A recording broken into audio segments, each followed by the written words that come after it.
So in today's world, what we see is a very fragmented idea of what conflict and how to train for conflict really is. So what we want to do is we want to look at combat in totality.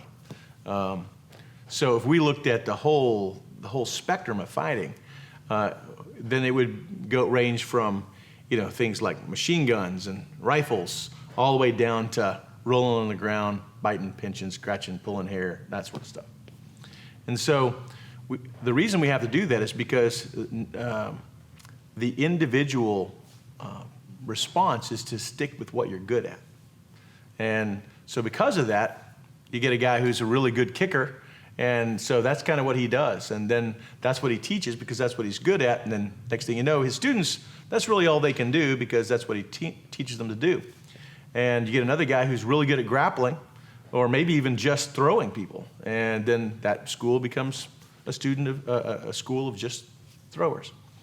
And you get other guys who like to shoot rifles, and that's their thing. And they can't shoot a pistol very well, and they certainly can't punch very well. Well, we can't look at conflict in such narrow confines. We have to look at conflict in a way that prepares us for any one of those areas that might really occur. The bad guy gets a vote.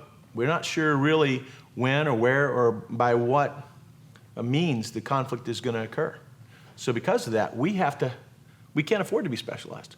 We have to be good in any one of these spectrums. We have to be capable in all those things. Now that's a daunting task. So what we do is we break those down into what we call swim lanes. Swim lanes is a term I got from one of my mentors in psychology, Tom Kyer. And the idea behind a swim lane is, let's say you choose shooting your pistol. So you have a swim lane, and if you're not spending enough time on your pistol, you can't shoot these standards. You're not accurate enough, you're not fast enough to meet these certain standards. So that would be too far to the left. Too far to the right of that swim lane would be you're spending so much time on it that you're crushing the standards, that you're spending so much time and ammo on that. Now the problem with that is, you think, well that's great, but the problem with that is that you're spending so much time on that, that means there's probably some other swim lane that you're taking time from, whether that's your carbine or your striking skills or your grappling skills or your edged weapon skills.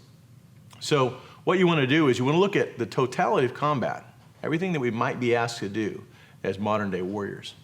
And then you want to break those down into swim lanes and look at fighting in general. Like, okay, well, I might need to fight by myself. I might be fighting with my friends or family. I might be fighting one guy. I might be fighting multiple guys. It might be an armed conflict where we have rifles and pistols, or I might just have a knife, or I might just have impact weapons, or improvised weapons, or flexible weapons. And so that would be something that I would build a swim lane for each one of those things. Then I would just take that and expand that on other things like how to communicate, how to move with my teammates, how to move with my family.